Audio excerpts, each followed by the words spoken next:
porque en nuestro lenguaje, y ahora cuando digo nuestro estoy hablando más de la red latinoamericana hemisférica, de las Américas, de latinos en Estados Unidos, de latinoamericanos, que se llama Modernidad Colonialidad, y es conocida como tal en muchos lugares de América Latina, de la cual yo soy parte. Es una red, no es un grupo, es una red muy heterogénea, con muchas divergencias, muchas contradicciones. No hay como tal una versión de la colonialidad que pueda decirse que es la representativa de esto o aquello. Hay múltiples versiones. Yo tengo una versión personal y no pretendo representar aquí a los otros colegas que forman parte de la red. Yo voy a decir, casi todo el mundo está situado en diferentes espacios geopolíticos en las Américas con diversas luchas decoloniales. Hay compañeros y compañeras en Ecuador, en Perú, en Bolivia, en Colombia, en Venezuela, en Argentina, en diferentes lugares, en Brasil, en otras partes del Caribe, y cada cual desde su lugar está haciendo su lucha, y desde cada lugar hay planteamientos y énfasis distintos. Centroamérica también. En Centroamérica también, exacto. En Centroamérica también hay luchas decoloniales que también se están dando.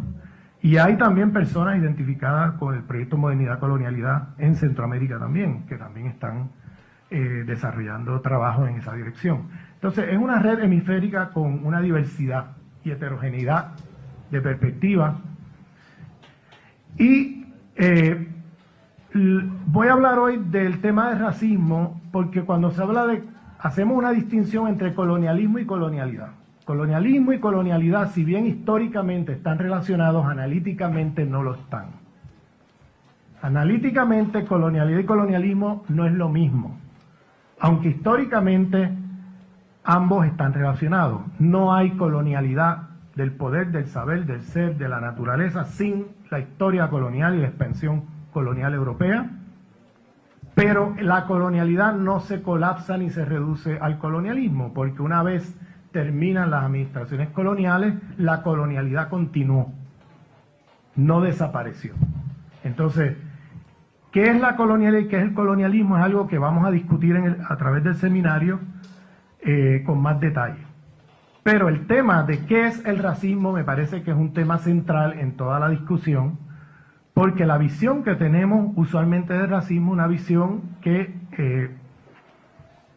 usualmente termina siendo una visión más enfocada en discriminación racial en mercados laborales, etcétera, que eso es parte fundamental del racismo, pero no es la única expresión del racismo. Hay toda una gama de relaciones de poder en la cual el racismo está insertado, incluyendo estructuras epistemológicas. Y yo voy a hablar aquí mucho sobre el tema del racismo, sexismo epistemológico, que es el fundamento de la universidad, de las disciplinas en las universidades occidentalizadas. Eso lo voy a explicar en el transcurso del día de hoy. Primero, en la mañana voy a hacer un panorama histórico del racismo, y en la tarde voy a hacer una presentación teórica, analítica, conceptual.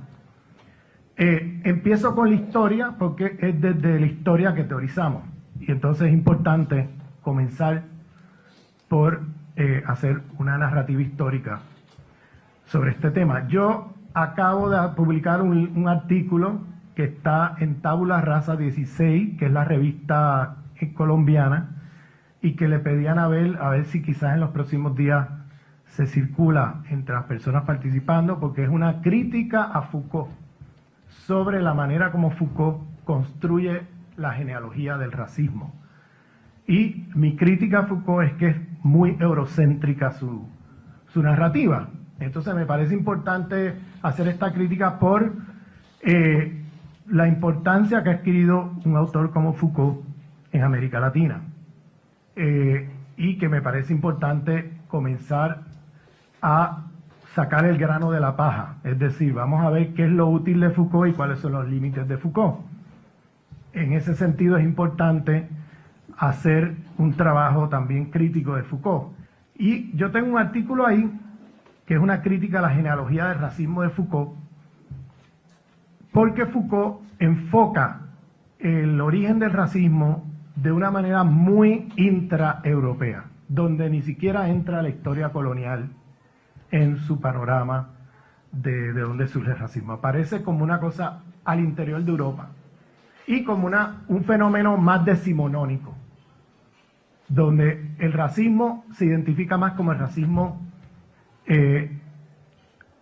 científico del siglo XIX. Y lo que voy a plantear aquí es una genealogía histórica de racismo muy diferente. Entonces, voy a comenzar por decir que a la altura de 1492 hay una diversidad de civilizaciones, economías, sistemas políticos, espiritualidades, sistemas pedagógicos, etcétera, en el planeta.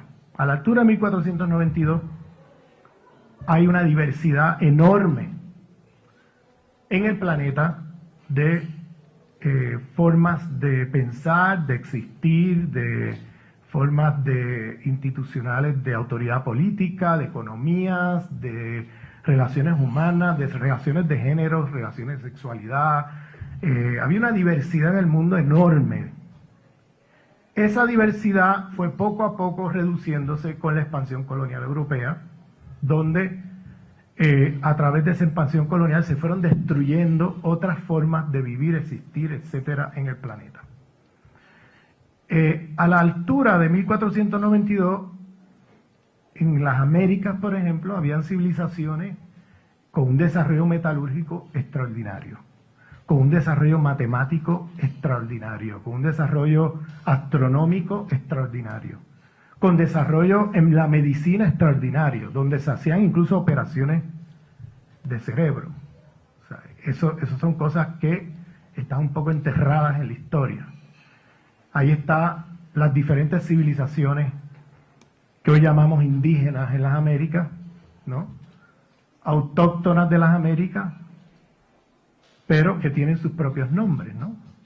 Y ahí están los aztecas, y ahí están los mayas, y ahí están los incas, y ahí están los aymaras, y están, o sea, ahí hay una diversidad de civilizaciones en las Américas con grandes avances. Europa, a la altura de 1491-92, era un lugar muy marginal en el mundo. Europa, lo que llamamos hoy Europa, era un lugar muy marginal, muy empobrecido, muy aislado del resto del mundo.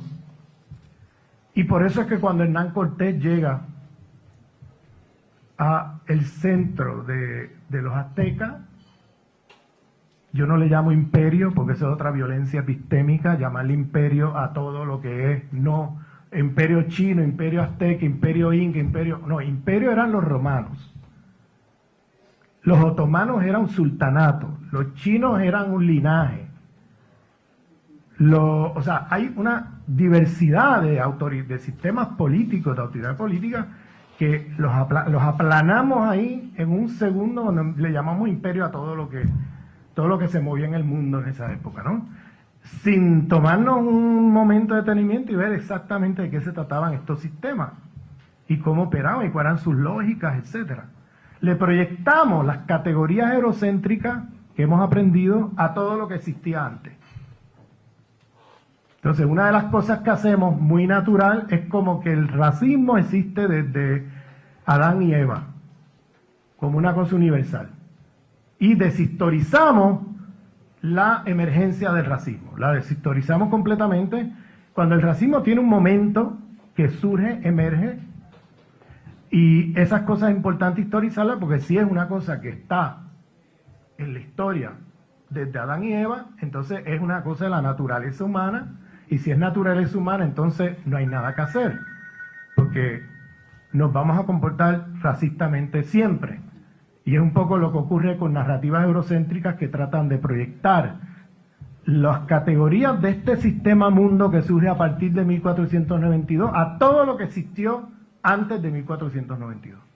Y ese tipo de movida es muy peligrosa porque terminamos deshistorizando los procesos a través de los cuales ocurren estas cosas. Y aparece como si fuera lo mismo lo que pasó después de 1492 a lo que pasó antes.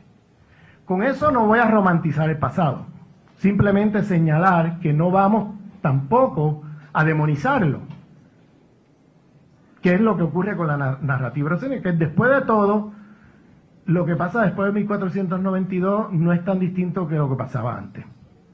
Ese es más o menos el tipo de narrativa que se maneja. Y se dice eso con el racismo, que el racismo existía como una cuestión universal desde que los humanos llegaron a esta tierra. Se dice que la esclavitud, por ejemplo, se deshistoriza la esclavitud. Se habla de la esclavitud, bueno, había esclavitud en el Imperio Romano, había esclavitud en la civilización musulmana, había esclavitud, y entonces después de todo, la esclavitud después de 1492, pues es lo mismo de lo que pasaba antes. Entonces, yo no estoy celebrando la esclavitud de antes ni la de después, pero no podemos aplanar la historia así, porque la esclavitud que emerge a partir de 1492 no es la misma esclavitud de la época de los griegos o de la época de los romanos, de la época de la civilización musulmana o de otras épocas. La palabra incluso esclavitud es problemática, porque lo que nosotros conocemos como esclavitud es esclavitud moderna, y la esclavitud moderna es racial. La esclavitud anterior a 1492 no era racial. Con eso no estoy diciendo que fuera menos mala o menos, pero hay que hacer distinciones. En el mundo musulmán, por ejemplo, usted podía nacer esclavo y terminar siendo el sultán. Eso era imposible en la esclavitud europea después de 1492. Si usted nacía esclavo, usted moría esclavo. Si usted se escapaba de la plantación y se iba a un monte, a usted donde lo capturaban era esclavo. Porque la esclavitud era racial después de 1492. Antes de 1492 no existe, y aquí voy a hacer una afirmación muy fuerte y que la voy a explicar históricamente, no existe racismo. Antes de 1492. No existe ningún sistema social que marcara las diferencias de dominación, opresión y explotación a partir de categorías raciales. Habían otras maneras de hacerlo. Habían otros códigos, otras codificaciones, otras clasificaciones sociales. Y eso hay que mirarlo en la concreta. Pero no había, como tal, la clasificación racial racista. Eso no existía. Entonces la pregunta es ¿qué es el racismo y cuándo surge?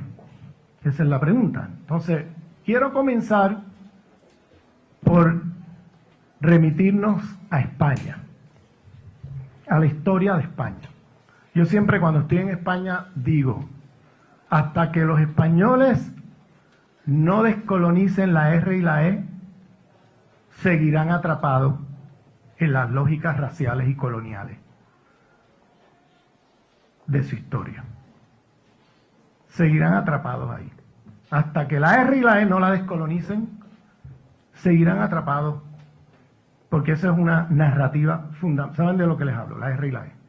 La reconquista. Mientras sigan hablando, la R y la E, mientras no la descolonicen, mientras no eliminen la R y la E, van a seguir atrapados en una lógica colonial y racista del mundo. Siempre digo eso en España porque la R y la E ahí juega un rol fundamental. La R y la E construye una narrativa de la historia que aquí en América Latina la hemos absorbido y por eso me meto ahí. Y es la idea de que hubo una reconquista de la monarquía católica española sobre Al-Ándalus. ¿Saben lo que es Al-Ándalus?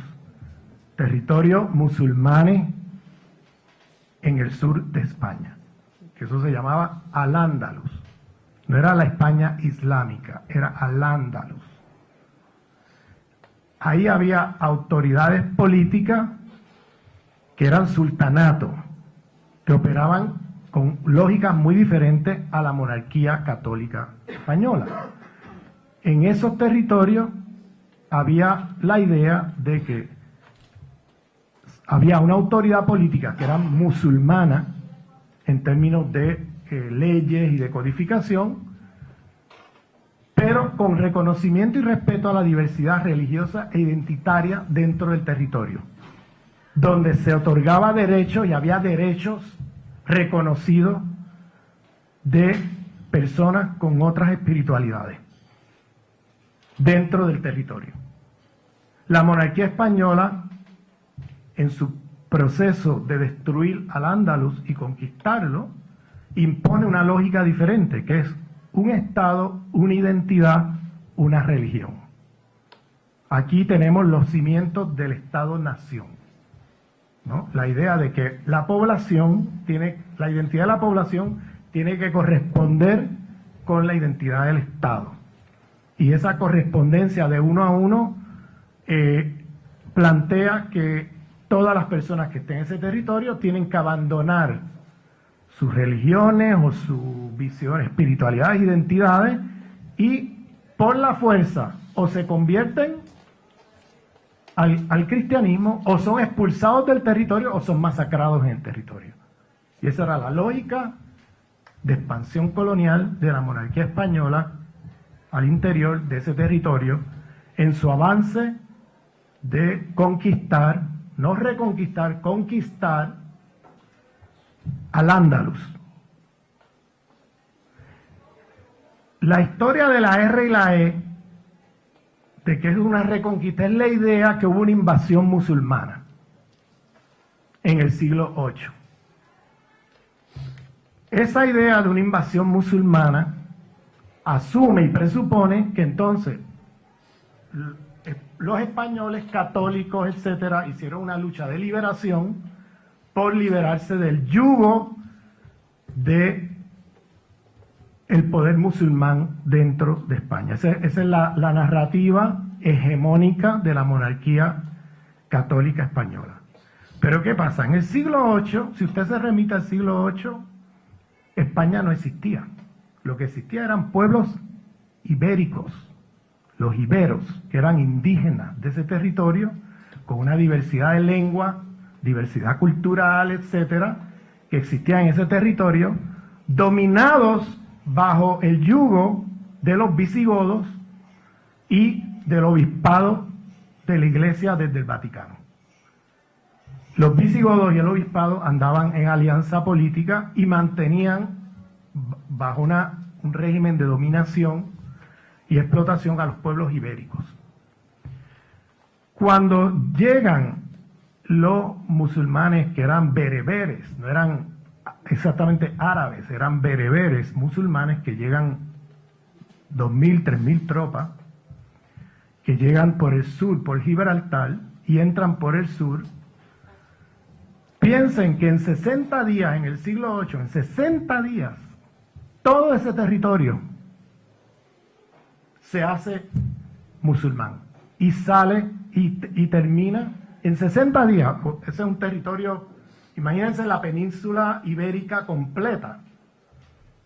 O sea, ahí estoy incluyendo a Portugal ahí. Completa. Ahí no habían aviones, no habían camiones con motores, no había nada. Y en 60 días todo ese territorio es liberado del yugo de los visigodos y de la Iglesia desde Roma, ¿no? Del obispado.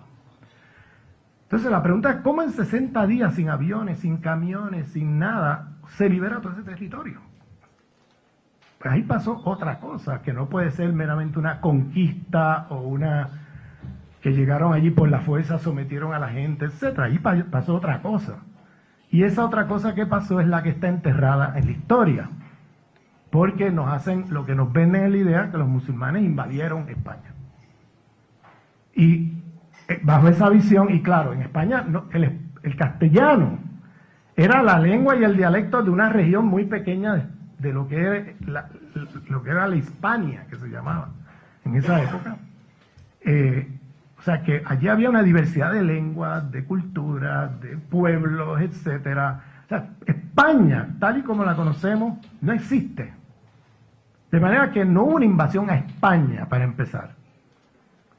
Y segundo, allí pasó otra cosa, que es problemático la palabra invasión, porque lo que pasó ahí fue que los pueblos ibéricos que practicaban cosmogonías que eran más holísticas, como la noción del tawhid en el Islam, que no tenían el dualismo de la cristiandad. Fíjense que dije cristiandad, no dije cristianismo. La cristiandad, que es ya el cristianismo como ideología de Estado y de poder, que tenía una visión dualista. Ellos se identifican inmediatamente con los musulmanes, porque los musulmanes traen un tipo de espiritualidad que es muy parecida a la que se practicaba allí y además parecida al cristianismo temprano de los primeros 4 siglos antes de Constantino, que era también muy holístico en su visión de mundo, no era dualista. Y entonces hubo una identificación inmediata de los iberos y de todos los pueblos allí, y se unen todos y derrocan el poder de los visigodos y el obispado católico. Eso fue lo que pasó. Hubo una conversión en masa. Y aquellos que no se convertían, por el Islam siempre respetaba históricamente, por eso los judíos de Europa, escapando de los pogroms europeos, ¿a dónde se iban? Se iban al mundo musulmán, históricamente, porque era en el mundo musulmán donde tenían sus derechos reconocidos y podían ser judíos sin que nadie los estuviera persiguiendo, etcétera. Toda esa historia está como enterrada, sobre todo después de la guerra contra el terrorismo y sobre todo después de las narrativas sionistas del Estado de Israel, que ha generado un efecto perverso en el mundo, transformando la historia, ¿no?, de una manera para hacernos creer que el conflicto árabo-palestino, palestino-israelí, que es un conflicto milenario, que los musulmanes y los judíos están peleando desde hace miles de años. Eso es mentira. Los judíos siempre han estado en territorio musulmán, respetados, con sus derechos reconocidos. La historia ha sido al revés. Es los judíos escapando de la Europa cristiana, que se van a territorios musulmanes porque allí sí tienen derechos, allí sí son respetados. Pero esa historia está como todo hoy día totalmente confuso, porque hay toda una propaganda de orientalistas sionistas, norteamericanos, israelíes y europeos, que nos llega toda esta propaganda y toda esta basura de historiografía que nos ha hecho creer que, bueno, esta gente están peleando de los judíos y los musulmanes de hace miles de años, y eso no es cierto. Esta historia tiene mucha relevancia para nosotros hoy día en América Latina. Y es que esta historia de que de alguna manera los musulmanes invaden y que la monarquía católica hace una lucha, una guerra justa, ¿no?, para reconquistar, es una gran distorsión histórica. Porque lo que ocurrió fue que, primero, España no existía en el siglo VIII, segundo, los pueblos ibéricos y los musulmanes se unieron y desarrollaron una lucha de liberación contra el poder visigodo y el obispado, y tercero, una vez conquistado el territorio, el poder de corte musulmán respetó a aquellos que quisieron seguir practicando cristianismo, judaísmo, lo que sea, siguieron coexistiendo con el poder musulmán sin ser violentados en sus creencias o espiritualidades. Ese es el legado, o lo que alguna gente llama el paradigma de Andalucía, ¿no? O el paradigma de Al-Ándalus, que ahora hay alguna gente volviendo a mirar esta historia a partir de lo que ha ocurrido, ¿no? Y diciendo, bueno, hay que volver a mirar esto porque en aquella civilización hubo una coexistencia entre diversas identidades, espiritualidades, que quedó interrumpida con la colonización de la monarquía católica sobre el territorio de Al-Ándalus. Entonces, brinco al siglo XV. En el siglo XV, ahí se da un proceso en el cual la monarquía católica poco a poco fue conquistando los territorios de Al-Ándalus, Eso es una historia muy larga de contar. Las causas, etcétera, es muy largo de meternos en eso, pues nos desvía del seminario, pero es importante decir que poco a poco fueron conquistando, no reconquistando, conquistando, donde en todos los lugares que iban destruyendo el poder de musulmán de Al-Ándalus, implantaban el código de un Estado, una religión, una identidad, una espiritualidad. Esta correspondencia se hizo por la fuerza. Los musulmanes, judíos, etcétera, que eran encontrados, eran o expulsados del territorio y repoblados con colonos del norte de España, que tomaban sus tierras, sus posesiones, sus casas y colonizaban el territorio. Y aquellos que se quedaban eran aquellos que eran forzados a convertirse al cristianismo. Entonces surgió ya a nivel del siglo XV algo que Foucault dice que es del siglo XIX, pero realmente empieza desde el XV, que es lo que él llama la biopolítica, esa vigilancia y producción del Estado sobre las poblaciones y la vida, que ya en el siglo XV la monarquía católica usa el concepto de pureza de la sangre para implementar a las poblaciones judías y musulmanas que se han convertido, y lo que hacen es que vigilan a la población a partir de su árbol genealógico para ver si los musulmanes o judíos se han convertido de verdad, vigilarlos. Vamos a vigilar estas poblaciones para saber quién es converso y quién no. Hay que trazar el árbol genealógico, y eso es lo que se llama pureza de la sangre. Los cristianos eran los que tenían la pureza de la sangre. Entonces hay que ver cuán pura es tu sangre. Y si tienes una abuela judía o un abuelo musulmán, hay que vigilarte para asegurarnos que tú no estás fingiendo con la conversión.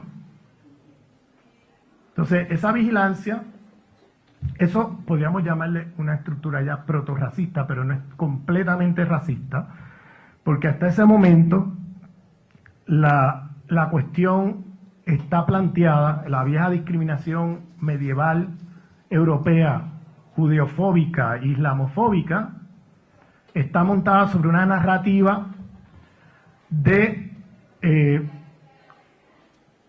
tienes el Dios equivocado o tienes la religión equivocada, ¿no? Nos podemos matar y todo eso, pero la cuestión del humano todavía no aparece como la humanidad del otro. Se sigue reconociendo al punto de que si te conviertes, pues se te acepta, pero si no te conviertes, entonces ahí tenemos problemas, o te mato o te expulso del territorio, porque la idea es un Estado, una nación, o sea, un Estado, una identidad, una religión, que ya forma los principios del Estado-nación moderno, que ya empezamos a verlos ahí impuestos con fuerza.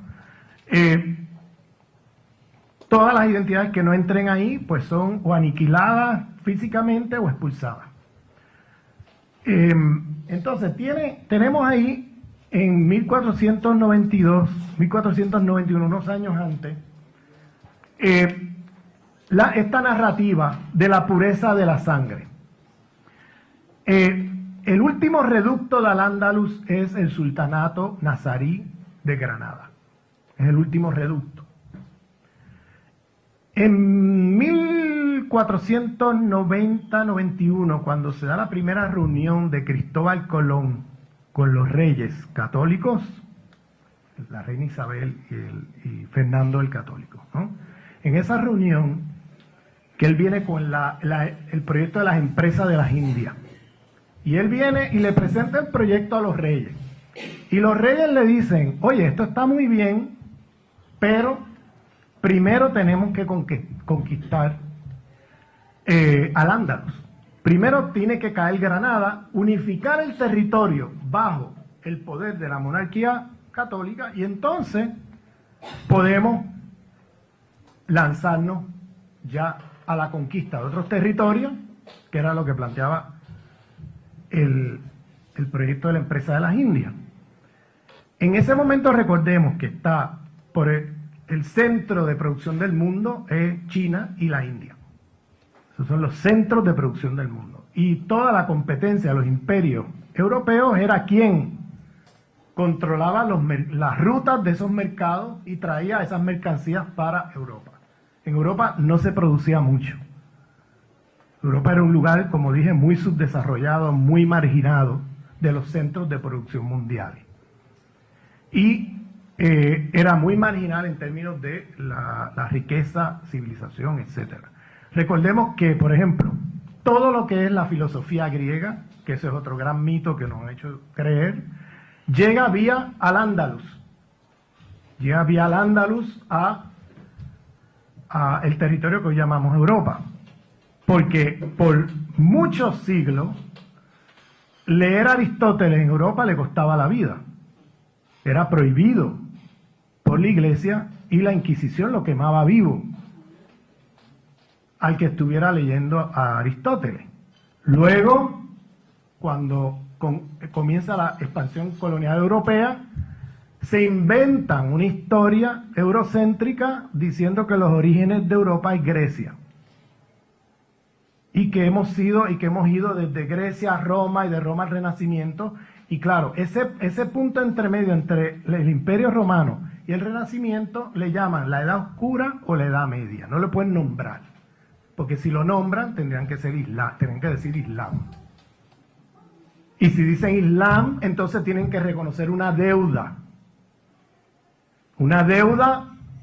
de fuentes de conocimiento que les llega vía el Islam. El Islam era una civilización que iba desde Marruecos, incluyendo el sur de España, hasta Mindanao en las Filipinas, pasando por todo el Medio Oriente, todo el sur de Asia, el este de la China. O sea, era una civilización donde ahí circulaba no solamente mercancías, sino también conocimientos de diversas partes del mundo. Y ahí llegaba y circulaba un montón de conocimientos científicos, que eso es una historia también mal contada, porque nos han hecho creer que las ciencias son europeas, y que es Europa quien es el origen de las ciencias en el mundo. Y en ese momento los mayas tenían el calendario y el conocimiento astronómico más preciso del planeta. La escuela de Bagdad, 400 años antes que Copérnico, ya sabía que la Tierra no era el centro del universo, sino que la Tierra le daba la vuelta al Sol, y lo habían ya demostrado matemáticamente, y Copérnico se plagia, y hay que decirlo así, a la escuela de Bagdad, y luego nos lo reciclan como que el gran Copérnico se inventó todo esto. Léanse los trabajos de George Saliba, profesor libanés de Historia de la Ciencia en la Universidad de Columbia University en Nueva York. Los conocimientos de medicina, filosofía, astronomía, física, biología, todo eso llegó a Europa vía la civilización islámica. Cuando en Europa hacer ciencia te costaba la vida. Pero en el Islam, como nunca hubo contradicción entre ciencia y espiritualidad, como no la hubo en el resto de la humanidad, porque había una noción de unicidad, no había una noción dualista, ¿no? La noción dualista hacía que en la cristiandad, si usted descubría algo en la naturaleza que fuera contradictorio con el dogma de la Iglesia, pues ya usted era sospechoso de ser agente del demonio. Pero en el Islam, en las cosmogonía maya, cosmogonía bantú o taoísta o hinduista o budista, había una noción de unicidad donde lo que es en la naturaleza o en lo humano, la palabra naturaleza no aparece en ninguna de ellas, porque es una noción, esa palabra es muy, muy eurocéntrica, esa idea de naturaleza como un objeto inerte sin vida. Lo humano es lo que tiene vida, ¿no? Y entonces lo humano es lo que es el sujeto, el objeto es la naturaleza no es sujeto, Entonces, cualquier tecnología que usted haga bajo esa racionalidad, donde la naturaleza es un objeto y es un medio para un fin, ahí está la racionalidad y el principio de la destrucción de la vida. Porque cualquier tecnología que usted haga bajo ese principio no tiene en la racionalidad la reproducción de la vida. La naturaleza es solamente un objeto que utilizamos para otro fin. Cualquier tecnología que usted haga a partir de ahí destruye la vida. Porque la naturaleza no es vida. Y como el humano está fuera de la naturaleza, en esa visión dualista, ¿no?, eurocéntrica, entonces se supone que eso no nos afecta a nosotros. Pero destruimos la vida y nos destruimos a nosotros mismos. Entonces, en las otras cosmogonías, que tienen una noción no de naturaleza, sino de cosmos, Tahuit, Pachamama, tienen otras nociones donde lo humano está al interior de la vida, y la vida es el cosmos, y la vida es Pachamama o Tahuit, es cosmos, es una cosa mucho más amplia, y lo humano está dentro. Entonces, cualquier racionalidad, cualquier tecnología que adopte la racionalidad donde la vida no es un medio para un fin, sino un fin en sí mismo, tiene dentro de sí la racionalidad de la reproducción de la vida. Entonces, estos son principios básicos cosmogónicos que te lanzan en direcciones opuestas a la hora de pensar tecnología, el tema de la tecnología, por ejemplo. Y fíjense a dónde hemos llegado con esta tecnología de hombre-naturaleza, ¿no? Hemos llegado a un punto que no sabemos si vamos a poder respirar en 100 años. No sabemos si va a haber vida humana y no humana en 100 años. O sea, eso está en cuestión.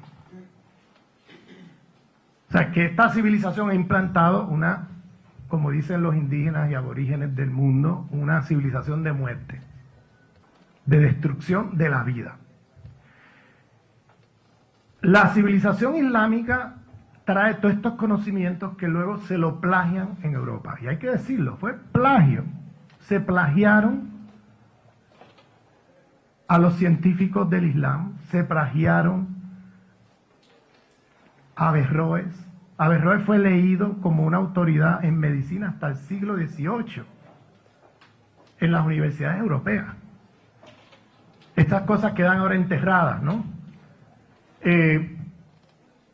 Etcétera. Esa deuda, si se reconoce, sería como reconocer que entonces Europa no es tan superior como se pinta, ¿no? La idea de la Europa como superior sobre los demás se cae en pedazos si en vez de hablar de Edad Media y Edad Oscura, dices Islam, civilización islámica, que era de donde bebía Europa en ese momento.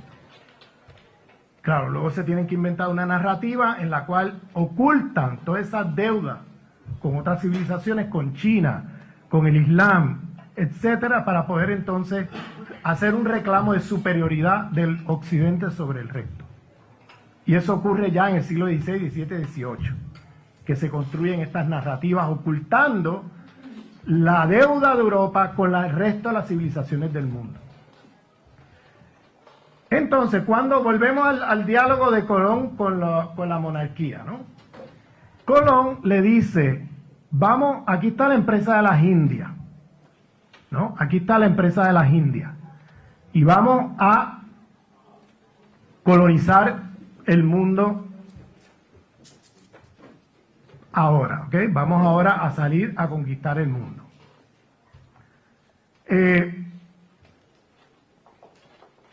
En ese momento, Colón tiene mapas chinos. Esto es otra cosa que hay que decirlo. Esa idea que Colón iba y que se estaba arriesgando porque la Tierra era plana y no se sabía que era redonda y que a lo mejor se caía por el precipicio. ¿Se acuerdan de esa historia? Oiga, esa idea es otro cuento que nos han hecho. Cuento chino, dice. Ese es otro cuento que nos han hecho. Pero si fuera chino, no es chino, es europeo. Es un cuento europeo. Deberíamos dejar de decir el cuento chino. Es el cuento europeo, ¿ok? Es el cuento europeo el que nos han metido por ojo, boca y nariz. Entonces, en el cuento europeo nos dijeron que Colón iba arriesgando la vida y no sé qué. No, él iba con mapas chinos. Esos mapas, los chinos habían cartografiado el mundo ya desde mucho antes. Y esos mapas chinos habían llegado a través de las misiones del Vaticano a Italia. Y por eso es que todos estos navegantes conquistadores que traían los españoles para acá, Vespucio, Colón, Magallanes, eran todos italianos. Porque tenían estos mapas secretos. Hay un trabajo de Enrique Dussel en su página de web, que deberían bajarlo, donde Dussel habla ahí, muy interesante, donde él dice, es que incluso en los diarios, ellos anticipan cosas de la geografía. Entonces, ¿cómo pueden estar en sus diarios anticipando cosas de la geografía si nunca habían pasado por allí, ¿no? Pues es que iban mirando mapas. Y el mapa chino tiene claramente Norte, Centro y Suramérica dibujado allí. Pero está como una extensión, como si fuera una extensión peninsular de la China. Así es como aparece allí. O sea, el mapa chino, pero aparece como una extensión peninsular de la China, sí. Claro, el estrecho de Bering está más arriba, ¿no? Y está más separado, como lo conocemos hoy, pero está allí cartografiado el planeta completo. Entonces, ese cuento que ellos venían, ese cuento europeo que venían, no, ellos venían con mapas chinos y sabían para dónde iban. ¿Sí? Y sabían para dónde iban. Él lo que no sabía era los nombres de estos sitios, porque esto es un mapa que ellos entienden, pero podían seguir el mapa. Ellos le llamaban, él creyó siempre que había llegado a la India, por eso le llama Indias Occidentales, porque él creyó que aquello era la India. Y por eso es que se acuñó el término de las Indias Occidentales, y por eso se le llama a los nativos de este continente indios, que es un término colonial. Porque aquí, antes de 1492, nadie se llamaba indio, en África nadie se llamaba negro, y en Europa nadie se llamaba blanco. Esas son categorías coloniales que nacen al calor de la expansión colonial europea. Son identidades que se forman después de esa colonización europea, no antes. Antes nadie aquí se llamaba indio, y nadie en África se llamaba negro, y nadie en Europa se llamaba blanco. Esas son categorías coloniales. Entonces, en esa reunión, Isabel, la católica, le dice a Colón, mira, ahora no vamos a conquistar o a ir para allá en ese plan, vamos a posponerlo hasta que caiga Granada. Cuando caiga Granada, entonces nos vamos para allá. Cae Granada el 2 de enero de 1492. La historia nos cuenta que Colón estaba en un pueblo en las afueras de Granada, esperando la caída de Granada. Y cuando cae Granada, Colón inmediatamente se va a Granada a hablar con el rey y la reina. Y el 11 de enero se reúne con el rey y la reina para decirle, mira, cayó Granada, ahora implementamos el plan. Y ahí cuentan que le dan, en la Alhambra, se hace esa reunión, en la Alhambra, y ahí le da la reina el dinero, la autorización, todo para hacer el proyecto de las Indias. Y en febrero expulsan los judíos de España, hay un decreto de expulsión de los judíos de España, comienza las capitulaciones, las violan todas, esos tratados que se hicieron entre los musulmanes y la monarquía católica fueron violados rápidamente porque se supone que se respetaba sus propiedades, su religión, todo, y eso muy rápidamente pasó a la historia. Hubo masacres, quemaron las bibliotecas, donde quiera que iban, quemaban la biblioteca, quemaron la biblioteca de Granada, la de Córdoba, que era, piensen que en Europa, a esas alturas, siglo XV, la biblioteca más grande tenía cerca de 1000 libros, no llegaba a 1000. La de Córdoba tenía 500.000 de libros. Simplemente para que tengan una idea de lo que era Al-Ándalus. Tenía 500.000 de libros. Y lo quemaron. Los quemaron. Quemaron la biblioteca de Granada, Y esos son los métodos que usaron contra los llamados los moros, entre comillas, en la conquista de Al-Ándalus, que se traen para acá. Porque son los mismos que van en estos barcos que pelearon en las guerras contra los árabes musulmanes de Al-Ándalus, que luego llegan acá con los métodos que aprendieron allá, ahora los implementan acá con el mundo indígena. ¿Sí? Entonces, el 12 de enero llega Colón, el mismo año, a las Américas, en su primer viaje, ¿no? En su diario, Colón dice algo que es fundamental en su diario. Y es que él pone en su diario, y aquí estoy usando el trabajo que ha hecho Nelson Maldonado Torres, histórico, sobre este tema, donde Colón, cuando se va del barco, pone en su diario: estos son pueblos sin religión. O sea, piensen, Colón se va del barco unas horas, mira, ve los indígenas de América, taínos en particular, en el Caribe, en Santo Domingo, y pone en su diario: estos son pueblos sin religión. Ahora, hoy día, si yo le digo a usted que estos son pueblos sin religión, usted pensará: usted está diciendo que son ateos, ¿no? En esa época eso tenía otra connotación, no era que eran ateos. Pueblos con religión y pueblos sin religión tenía otra connotación. Hasta ese momento, del imaginario cristiano de la época, aquellos que tienen religión son humanos. Los humanos tienen religión porque tienen alma. Usted puede tener la religión equivocada, usted puede estarle rezando al Dios equivocado. Nos podemos entrar en una guerra y matarnos por eso. Pero usted es un humano, su humanidad no está en cuestión. Pero si usted no tiene religión, usted no tiene Dios, entonces usted no tiene alma. Y si usted no tiene alma, usted es como un caballo, una vaca, un burro, un animal que me he encontrado en la naturaleza. Me encontré este animal y son animales, pues no tienen alma. Entonces, si usted no tiene religión, es que usted no tiene Dios, y si usted no tiene Dios, es que usted no tiene alma. Y si usted no tiene alma, usted no es humano. Este es el primer momento donde usted va a ver esta construcción, y la construcción no se hace a base de color de piel. Esto es muy importante para lo que vamos a discutir esta tarde sobre qué es el racismo. Porque estamos muy socializados con la idea que el racismo es la forma particular de expresión de racismo que hay en nuestro país. Pero hay muchas maneras de construir el racismo. Una es a través de color de piel, que ha sido prevalente en las Américas, sobre todo a partir de la esclavitud africana.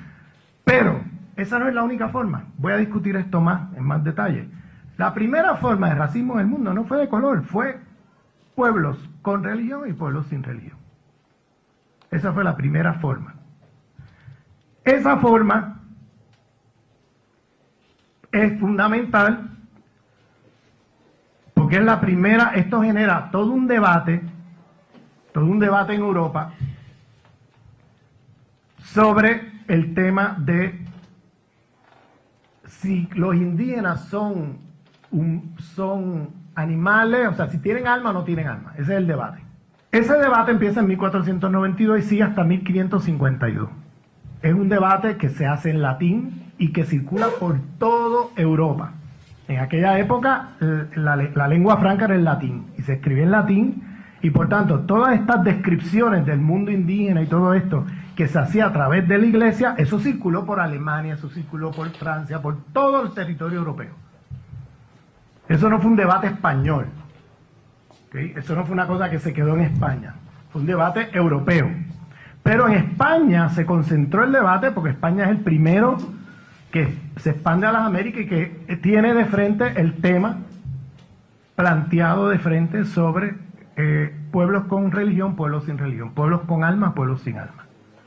Entonces el tema de tener alma o no tener alma es un debate que se abre durante esos 60 años. En la práctica, el Imperio Español ya había decidido que son como animales y no es un pecado a los ojos de Dios esclavizarlos. No es un pecado a los ojos de Dios esclavizarlo. Porque no tienen alma, por tanto no son humanos, y por tanto a los ojos de Dios no constituye un pecado usar un burro, un caballo o un indio en el proceso de producción. Porque todos están en el mismo plano, ¿no? Pero hubo voces críticas dentro de la iglesia, dentro de Europa, etcétera, que empezaban a cuestionarse, pero ¿estaremos nosotros correctos en esto? ¿No será esto un pecado? ¿No será? Y hay un debate de si tienen alma o no. Recuerden que Colón se trae indígenas en unas jaulas, y él en su regreso para por un puerto de Portugal y cruza y atraviesa Portugal y España hasta llegar a Madrid, con estas indígenas dentro de la jaula, llevándolos y atravesando el territorio donde todo el mundo iba a mirarlo como una especie de monos, animales, etcétera, ¿no? Entonces, bueno, este debate continúa hasta que finalmente el Imperio Español decide hacer un debate y decide ya tomar decisión finalmente sobre este tema, y en ese tiempo la autoridad del conocimiento está en manos de la Iglesia. En ese momento es la Iglesia la autoridad del conocimiento, y se hace un juicio en la Escuela de Salamanca, en donde se da el famoso debate entre Sepúlveda y Las Casas, ¿no? Donde Las Casas, Sepúlveda argumentaba que estos son pueblos sin alma y por tanto pueden ser esclavizados, no es un pecado a los ojos de Dios. El ejemplo que él ponía de que eran como animales es que no tienen noción de comercio ni de propiedad privada. Observen cómo este debate ya siendo acuñado en un lenguaje teológico, ya tiene una lógica capitalista. Porque hay que decir que en 1492, con la expansión colonial europea, es que se genera el mercado mundial capitalista que conocemos hoy. Entonces esas lógicas ya comienzan a trabajar en el propio debate de Las Casas y Sepúlveda. Y él decía, estos son pueblos sin alma y por tanto no es un pecado a los ojos de Dios esclavizarlos. Las Casas, que tenía la posición, otra posición, que era la posición, estos son pueblos que tienen alma, pero que están en una etapa infantil, una etapa de inmadurez, son bárbaros que hay que entonces cristianizar. Aquí tenemos las dos posiciones centrales que van a articular el discurso racista por los próximos 500 años. Porque luego, en el siglo XIX, se seculariza cuando la autoridad del conocimiento pasa de la iglesia a la ciencia. Entonces, la posición de Sepúlveda de pueblos sin alma se transforma en pueblos sin el ADN. ADN, ¿no? En la genética, el código genético humano, ¿no? Sin los genes humanos. De pueblos sin alma a pueblos sin el ADN, que es la posición del racismo biológico. Y el discurso de Las Casas de pueblos bárbaros, que tienen alma pero que están en una etapa infantil, que hay que entonces cristianizar en el siglo XIX con los antropólogos y la ciencia, se transforma de pueblos bárbaros a cristianizar, a pueblos primitivos a civilizar.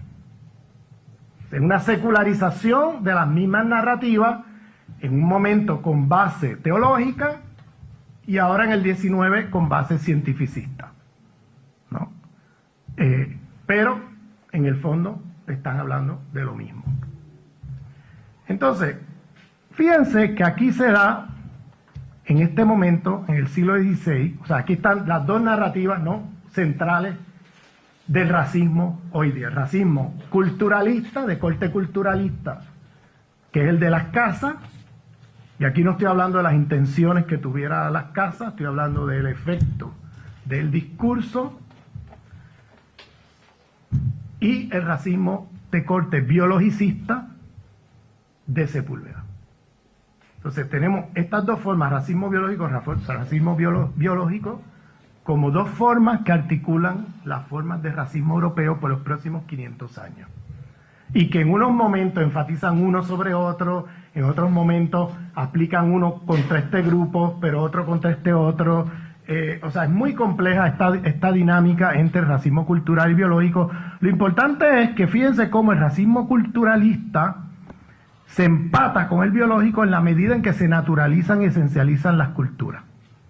Entonces, al naturalizarse las culturas, empata con el biológico de manera indirecta. Pero el asunto es que son dos expresiones de la manera como, de las formas de tipo racial que va a utilizar Europa en sus proyectos coloniales al resto del mundo. Y son dos nociones que siguen muy vivas hoy día.